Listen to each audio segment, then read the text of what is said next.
ሴትዮዋ አልሞተችም። አልሞተችም? ኧረ ሞታለች። ስለምን እንደማወራ በደንብ ታውቂያለሽ። የት ነው ያስቀመጠው አባዬ? አታስቢ። ከሰዓታት በኋላ አንቺም ያቺ የተረፈችው እናትሽም ችን ዓለም ትሰናበቷታላችሁ። ስገባ አልሰማኝም። ቆይ ታወቅ ልዕልት ነች እንደፈለገች በር ከፍታ ምገባ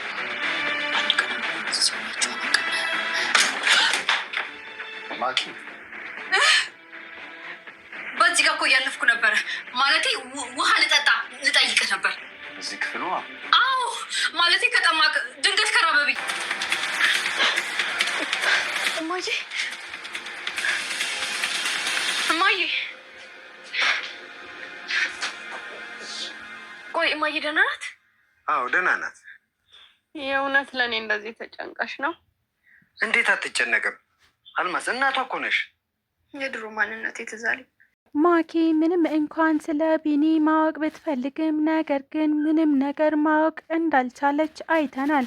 ልዕልት ማኪን በማታለል ከቢኒያም ጋር የተለያዩ ነገሮችን ለማድረግ እየሞከረች ትገኛለች። አሁን ላይ ልዕልት ወደ ቢኒ የሚያቀርባት አንድ እርምጃ እየተራመደችም ነው። እሱም ምንድን ነው? ቢኒ በተቸገረበት ሰዓት፣ ገንዘብ ባጣበት፣ ሰውም በተቸገረበት ሰዓት እኔ ላግዝህ በማለት አንድ እርምጃ ወደ እሱ የሚያቀርባትን ነገር ለማድረግ እየሞከረች ትገኛለች። ሰላም ጤና ይስጥልኝ ውድና የተከበራችሁ ቤተሰቦቼ እንዴት ናችሁ? ደህና ናቸው? እኔ እግዚአብሔር ይመስገን በጣም ደህና ነኝ። በያላችሁበት ሰላማችሁ ይብዛልኝ እያልኩኝ እንኳን ወደ ቻናሌ በሰላም መጣችሁ። ለዚህ ዩቲዩብ ቻናል ደግሞ አዲስ ከሆናችሁ ላይክ፣ ሼር፣ ሰብስክራይብ በማድረግ ቤተሰብ ሁኑ። እንዲሁም ደግሞ ሀሳብ አስተያየትም ካላችሁ ኮሜንት ላይ አሳውቁኝ። ለዛሬው ደግሞ የአባት ዕዳ ፊልምን ክፍል 37 ይዤላችሁ መጥቻለሁ። እስከ ቪዲዮ ፍጻሜ አብራችሁን ቆዩ። ልዕልት እንግዲህ ማኪና ቢኒን ለማለየት ያልጣረችው ነገር አልነበረም። ነገር ግን አሁን ላይ ያላት አማራጭ የግዴታ ከነሱ ጋር በመመሳሰል ማለትም እነሱን በመቅረብ ማኪና ቢኒን ማለያየት ነው። እናም ምንም ነገር እንዳላሰበች ሆኖ ከነሱ ጋር አብሮ አጋር በመሆን ነበረ ይህንን ነገር ለማድረግ እየሞከረች የምትገኘው። አቶ ሻንግዛው በመጨረሻም የልዕልትን እናት ማለትም ወይዘሮ አልማዝን ለማጥፋት ወስኖ ይገኛል። እናም አጋሩን ማለትም ረዳቱ ሮቤልን ይዞ በመሄድ ነበረ ይችን ሰው ለአንዴና ለመጨረሻ ጊዜ እናጠፋታለን ሲል የተስማማው። ሮቤልም ለልዕልቲ ያለውን ፍቅር ሲያስበው እናቷን ለመግደል በፍጹም ጭካኔውን ሊያገኝ አልቻለም። እናም የልዕልትን ፍቅር በማሰብ ወይዘሮ አልማዝን ድምፅሽን አጥፊ በማለት ነበረ እንደ ገደላት አድርጎ ማለትም አስመስሎ መጋፈጥ ከማይችለው ከአቶ ሻንግዛ ጋር ለመጋፈጥ እየወሰነ የሚገኘው። ወይዘሮ አልማዝ አሁን ላይ ብቻዬን መሆን አልችልም፣ እናም ታስፈልገኛለህ፣ አግዘኝ ብላ የጠራችው አቶ ሻንግዛው ከመገዝም አልፎ ወደ ወዳኛው እሸኝሻለሁ በማለት ነበረ ወይዘሮ አልማዝን ለማጥፋት እየሞከረ የሚገኘው። ወይዘሮ አልማዝ ግን በሮቤል እርዳታ ምክንያት ሳትሞት ቀርታለች። እናም በህይወት ለመኖር እድሉን አግኝታለች። ለመጨረሻ ጊዜ ልዕልትም ይህም የሆነው በእኔ ምክንያት ነው፣ እኔ ነኝ እማዬ አሁን እየታደግኩሽ ስትልም ከእናቷ ምስጋና እየጠበቀች ትገኛለች። ሮቤል እንግዲህ ወደ ልዕልት ስልክ በመደወል ነበረ እሱና አቶ ሻንግዛው እናቷን ሊገሏት እየሄዱ እንደሆነ እያሰማት የነበረው። አቶ ሻንግዛው ይህንን ነገር ቢያውቅ ሮቤልን ለወይዘሮ አልማዝ አቅዶት የነበረውን ድርጊት እሱ ላይ የሚፈጽምበት ይመስለኛል። የእናቷ መትረፍ ቢያስደስታትም አሁን ላይ ልዕልት ግን በፍጹም ከሮቤል ጋር አንዲትም እርምጃ መራመድ አልፈልግም አይነት ስሜት ላይ ትገኛለች። እናም እናቴን ስላተረፋት ምን ላድርገው? ለምንድን ነው በተደጋጋሚ የሚደውልብኝ? እያለችም እየተርኮመኮመች ትገኛለች። ሮቤል አሁን ላይ እጅግ በጣም ችግር ውስጥ ገብተው ይገኛል። ማለትም አቶ ሻንግዛው በስትክክል ያች ሴትዮ ሞታለች ወይ ብሎ ሲጠይቀው አዎ ሞታለች ነበረ መልሱ። ነገር ግን ምንም አይነት አቤቱታ የለም እና ማንም እያለቀሰ ወደኛ አልመጣም። ለምንድን ነው ያልመጡት? ሮቤል በእውነት ያች ሴት ካልሞተች ይህ ዕጣ ፈንታ ያንተ ነው ሊሆን የሚችለው እያለም እያስፈራራው ይገኛል። ሮቤልም ወደ ልዕልት ስልክ በመደወል እንድታግዘው ቢጠይቃትም ነገር ግን እሷ በፍጹም ልታግዘው ፍቃደኛ አልሆነችም። በማኪና በቢኒ ጉዳይ የተጠመደችው ልዕልት አሁን ላይ ስለ ሮቤል በፍጹም ማሰብ የማልችልበት ሁኔታ ላይ ነኝ እያለችም ትገኛለች።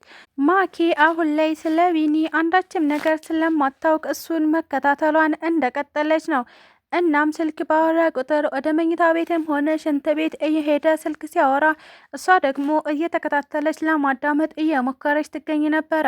ነገር ግን አንዳችም ፍንጭ አለማግኘቷ እጅግ በጣም ቢያናድዳትም ነገር ግን አሁንም ቢኒን መከታተሏን አላቆመችም። እናም ስልክ እያወራ በነበረበት ሰዓት ነበረ በር ላይ ተለጥፋ እያዳመጠች የነበረው። ቢኒም ስልኩን ከጨረሰ በኋላ ወደ ውጭ ሊወጣ ሲል ማኪ በር ላይ ተለጥፋ አገኛት። እናም ማኪ እዚህ ምን ታደርጊያለሽ? እያዳመጥሽ ነበር እንዴ? ሲል ጠየቃት። ማኪም እጅግ በጣም በመደንገጥ እየተንተባተበች አይ ቢኒ ውሃ ልሰጥህ ነው ማለቴ እርቦ ከሆነ ልጠይቅህ እና ውሃ ላመጣልህ ነው ስትል ነበረ መቀበጣጠር የጀመረችው። እኮ እኔ ስለራበኝ ውሃ ሲልም ቢኒ አናግሯታል። ቢኒ ውሃ ስትልም እሷም መርበትበቷን እንደቀጠለች ትገኛለች። እናም እሺ በቃ በማለት ጥሏት ሄዷል። ነገር ግን አሁን ቢኒ እያዳመጠችውን መሆኑን ባኖባት ይገኛል። ማኪም እንዴት በማለት እንዳዋነነባት ሲገባት እጅግ በጣም ተናዳ ራሷንም እየወቀሰች ትገኛለች። ማኪ ለአንዴ ለሁለተኛ ጊዜ እንዴት ትዋረጃለሽ እያለችም ራሷን እየወቀሰች ትገኝ ነበረ። ወይዘሮ አልማዝ ለቤተሰቧ አንዳችም ነገር ሳታማከር ከአቶ ሻንግዛው ጋር እተባበራለሁ ብላ ስትሞክር በራሷ ወጥመድ እራሷ ገብታበት ነበረ። እናም አቶ ሻንግዛው ድጋሚ በፍጹም ከሷ ጋር መስራት እንደማይፈልግ አይተናል። መስራት ቢፈልግ ኖሮ አሁን ላይ ወይዘሮ አልማዝን ስለማስወገድ አያወራም ነበረ።